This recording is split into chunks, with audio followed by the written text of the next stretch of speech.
Et si je vous parlais de Angela Davis? Angela, Angela, my home is your home. C'est la chanson de Yannick Noah, vous connaissez? Bon allez, je reprends. Angela Davis, comment la résumer? Eh ben elle-même, elle se définit comme une activiste antiraciste, féministe, queer, anticapitaliste, qui se bat globalement pour la justice sociale. Rien que ça.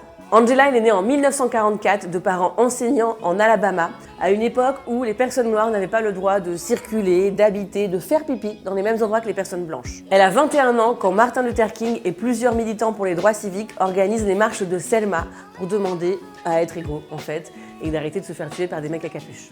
Le Ku Klux Klan. C'est d'ailleurs quand 4 de ses amis vont être tués dans un attentat organisé par des suprémacistes blancs qu'Angela va s'engager à fond dans le combat.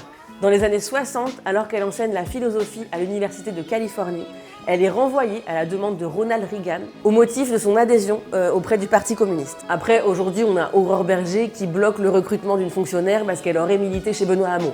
Angela, elle rejoint aussi le Black Panther Party, du coup là, elle est carrément surveillée par le FBI. Elle se retrouve dans la sauce le jour où elle est accusée d'avoir fourni une arme à des prisonniers, les frères Soledad, lors d'une prise d'otage. À ce moment-là, elle se retrouve parmi les 10 fugitifs les plus recherchés aux États-Unis. C'est plus où est Charlie, c'est où est Angela. Elle se fait arrêter et elle est emprisonnée pendant 16 mois en attendant son procès.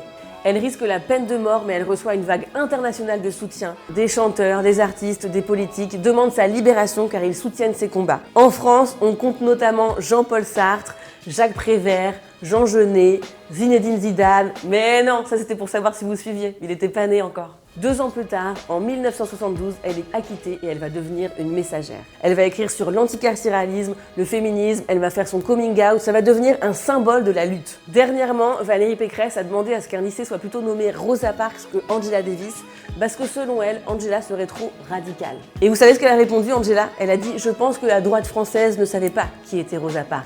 Parce que si Rosa était vivante, je pense qu'elle s'assirait sur le visage de Valérie dans les bus de la RATP. » Bref, j'avais envie de vous parler de Angela Davis parce qu'il est important de connaître l'histoire de toutes ces femmes qui ont fait avancer les luttes. Et comme le dit Angela Davis, les révolutions ne se produisent pas d'un coup de baguette magique. Donc merci pour ta transmission, Angela, merci pour tes colères, ton engagement pour la libération de tous les peuples, ça fait du bien.